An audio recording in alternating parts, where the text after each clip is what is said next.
All right, I'm just want to just say how proud I am of our players and how hard they played this past weekend, and prepared well and fought their tails off, and just got to continue to finish, stay the course, and keep getting better. Got a very, very great opportunity this weekend against a very good football team at home, and a lot of respect for Coach Fickle and what he's does as a coach. Faced him the last couple of years, and team plays really hard, very well coached, very talented football team. Elite running back, some elite receivers, big offensive linemen, big physical defense as you would always expect from them.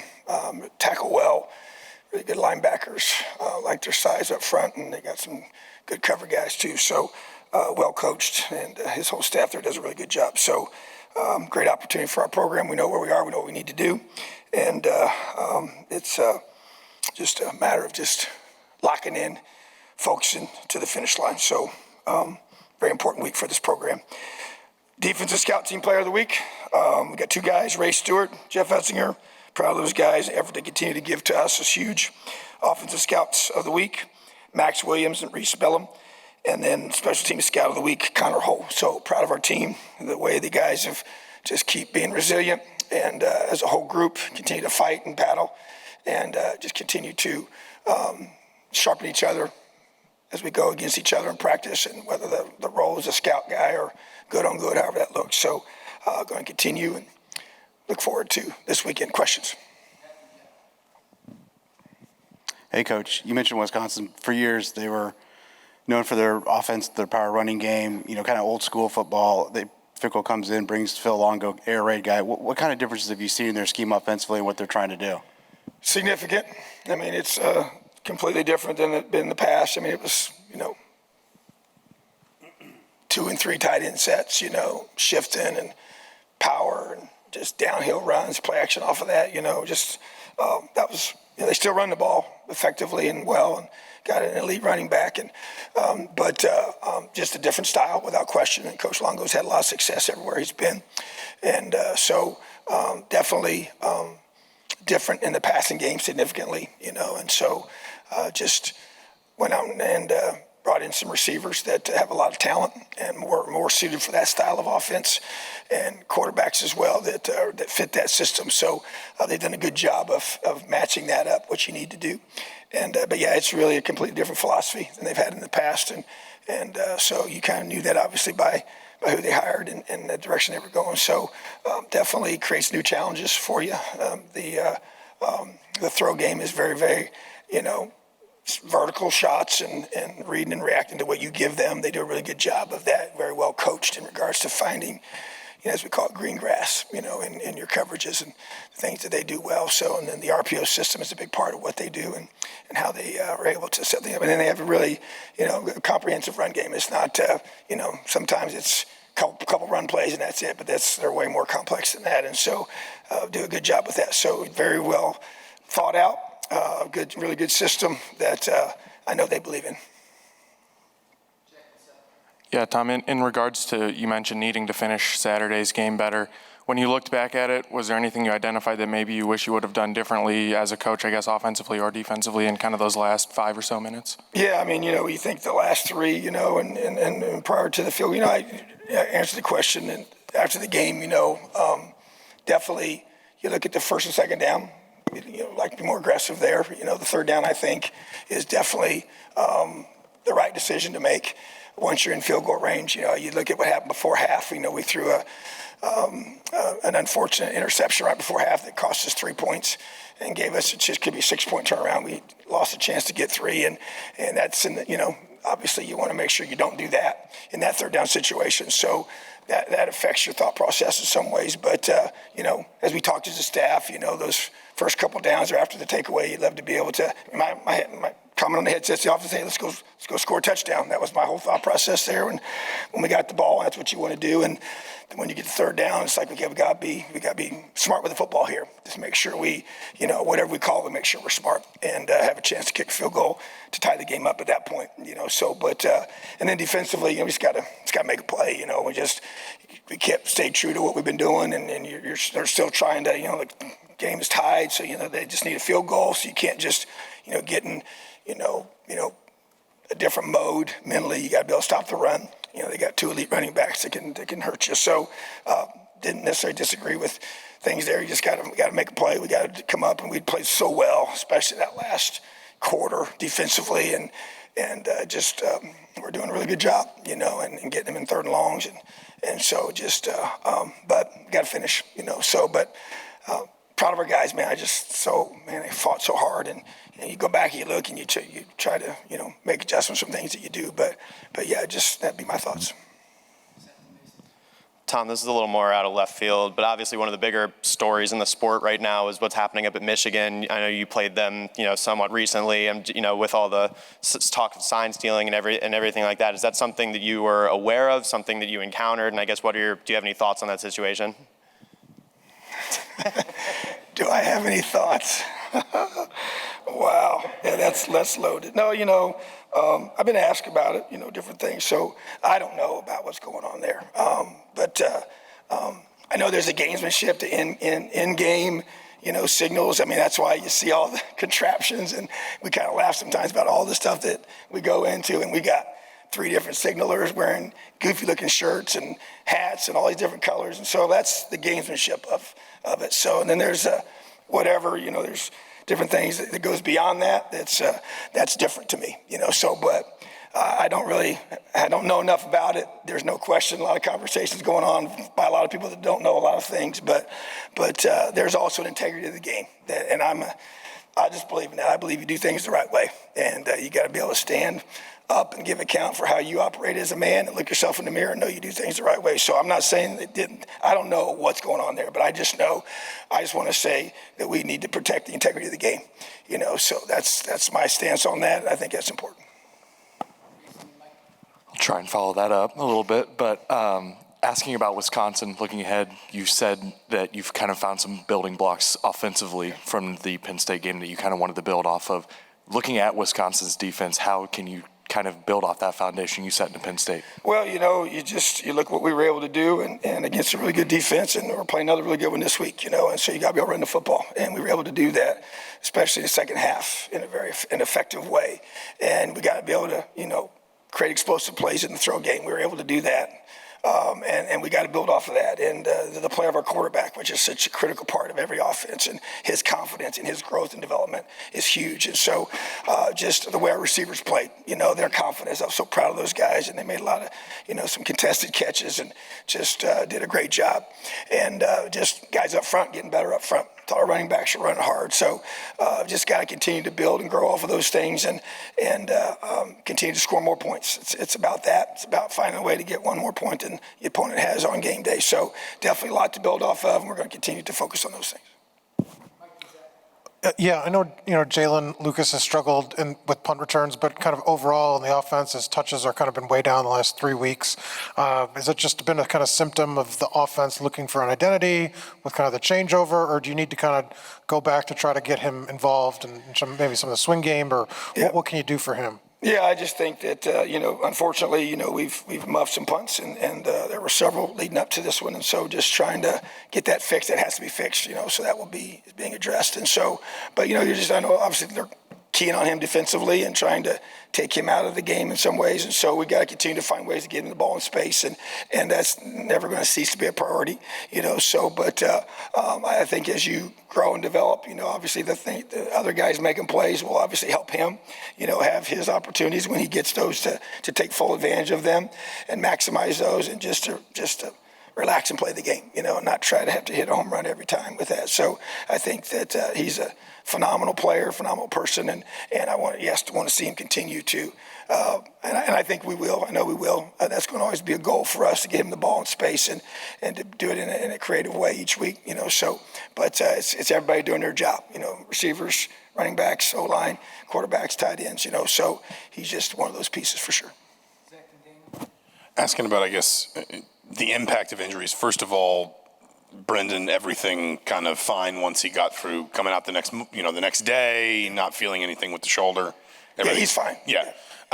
Wisconsin, they've obviously got kind of a different look at quarterback with Mordecai out. Now Braylon Allen, I think his status is a little bit unclear. He was out in a walking boot in the second half Saturday. How much, especially when you talk about Coach Longo's offense and sort of how successful he's been with it, can you separate sort of preparing for the scheme from preparing for the players when maybe you do have, some pretty sort of core injury concerns on the other side, if that makes sense? Yeah, I think that the quarterback position would be the one that the change at quarterback. Since that's happened a few weeks ago, they've had, 8 with 18 playing. I think that you kind of see some of the adjustments, and so that would be, if that person's different, that would change things as much. The running back position as well, even though, Braylon Allen is a special running back, without question. He's 245 pounds. Most 245-pound people don't move the way he does, and he's elite.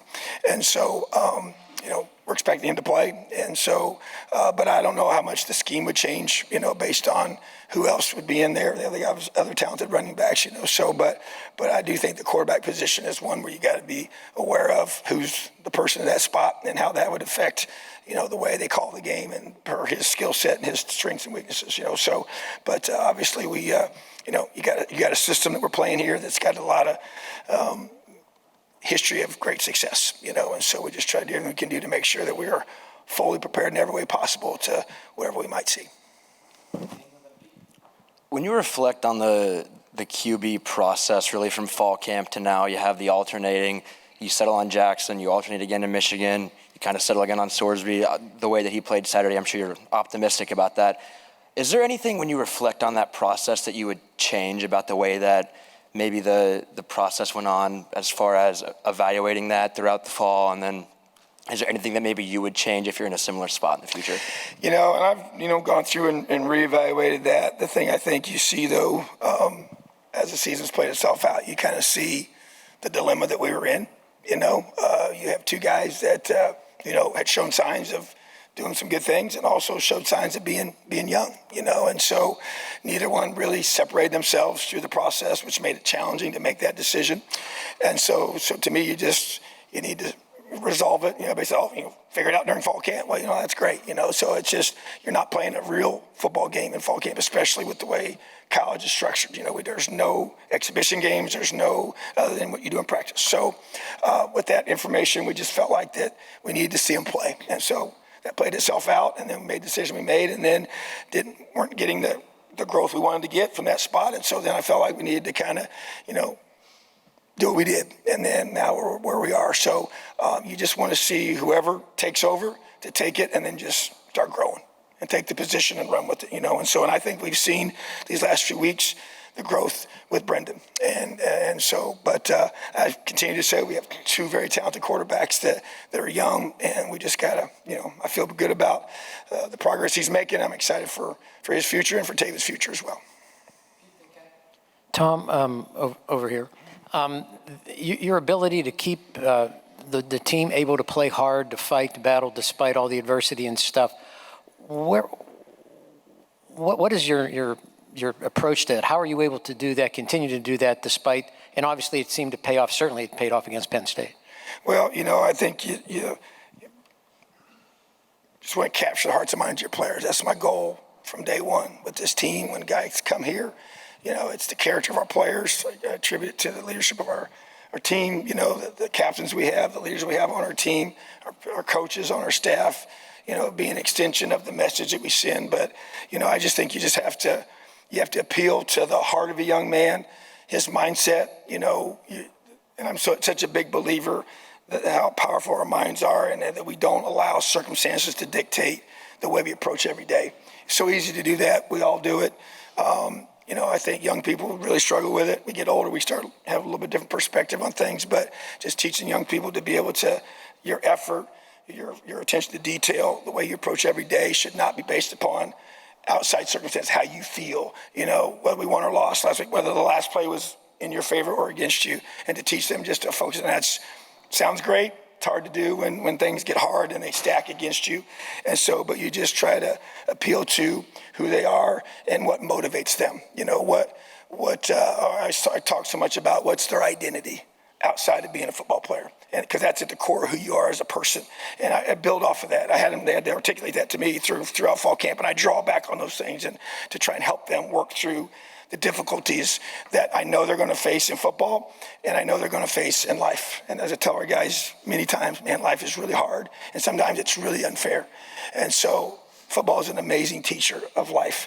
And so I draw on that. I really do. We talk about that. We're very upfront about that. So, but the guys got to respond, and they got to meet them where they are and get them to understand that, man, they're developing qualities that are going to serve them well in this life. It's going to help them separate themselves in whatever they choose to do when they're done playing football. So that's part of the conversations we have. And then also you just find nuggets and words and phrases and different things to be able to capture them and connect with them and help them to stay locked in each week. As hard as that may be, to stay focused and keep fighting and playing hard for each other and for the people that have helped them get where they are. So it's a lot of things without question, but it really goes back to the culture you create, and the guys have bought into it. They believe in it, but man, we got to keep battling, and this is another opportunity to continue to shape that and form that. And so it's as hard as it is right now. We're just going to keep locking arms. We're going to just stay the course, and we're not going to grow weary in doing the little things right. And I believe we're going to be able to get a different outcome if we just stay the course. This is kind of the other side of the same coin, but with self-inflicted wounds week after week, whether it be a muff punt or missing an assignment in the back of the end zone that leads to a touchdown.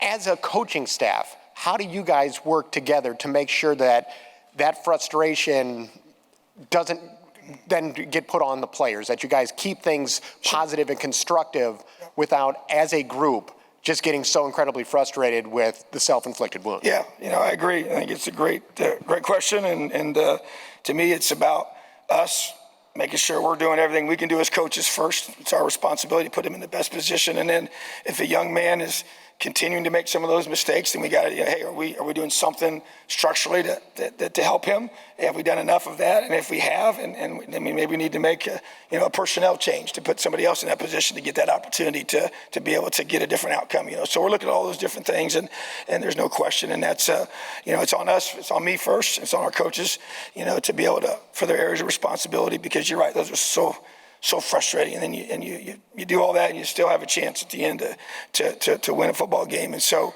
you got those things just got to be eliminated. We just keep saying, if we can just do a good job of eliminating those self-inflicted wounds, I think it's a great way to describe them.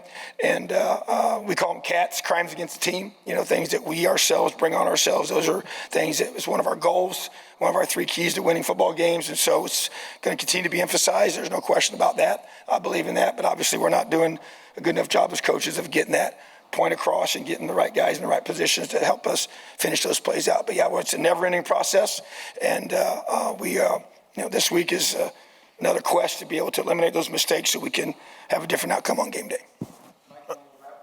Yeah, Andre Carter played a lot more on the inside than he had all season against Penn State. Was that something you thought you could take advantage of? And has he gone kind of under the radar a little bit just because sack numbers aren't there, but he's been very disruptive? What are your kind of thoughts on his? Yeah, I mean, he plays so hard. And, I think we got to probably, take some of those reps off him so he can be, better at the end. And I want to continue to play him for sure. And but obviously he's very disruptive. He's he cares a bunch, plays hard. Just got to continue to, bring guys along behind him so he doesn't have to play as many snaps. I think that's important on the defensive line in general, just to take some, hits off guys and help them be able to finish in the fourth quarter the way you want them to be. So, but just that whole unit, played really solid on game day this past weekend. I think you need to continue that. We got to continue to have more guys step up in those spots, and because it's about pressuring the quarterback, and that's. Every week, that's an emphasis. Did a really good job of that. Got 3 sacks on a team that only given up, 8 the whole season, and several more pressures. Thought we should have had a couple more sacks as well. So, but he's a huge part of that, and I appreciate him and how hard he plays. Coach, I wanted to go back to Soares being kind of the quarterback process. You mentioned that you've seen some growth from him over the past couple of weeks that maybe wasn't apparent throughout the fall. I know part of it is probably game repetitions too, but what has he really shown you over these past couple of weeks that maybe wasn't there in the early decision process? Yeah, I think that even as you saw this game unfold, I thought the first couple throws were rushed, and I just think early in the process, he had not played. I mean, you go back and look at his just number of snaps at the quarterback position, even back to high school, was not very extensive. Played another position, when he was a sophomore and early in his junior year, and then got injured his senior year, and so did not have a lot of rep base to really even evaluate. He hasn't played the position a long, long time, so didn't have a quarterback guy that kind of he'd been working with since he was a kid, and so some guys have that, especially from the state of Texas, but just saw a guy that had a lot of upside, but also a lot of questions, so, and really probably that to be resolved in game when you're going to get hit. So that's what you don't really know. How you going to respond? Yeah, he's a physical guy, and he ran the ball in high school too, but how you going to respond when, you get the pressure in your face? And so I think that as he's gotten more of that, more opportunities just to be able to show the game day poise and confidence that you just don't know is there. And I think that's definitely something that you're seeing each week grow, and I think that will continue as well. And he knows he's got to continue. We got two guys still right there that are very, very close, and so he needs to continue to stay locked in and focused and keep executing and just keep growing. And I think there's no doubt that playing is the best way for him to gain that. Appreciate you guys. Have a great day, Elio.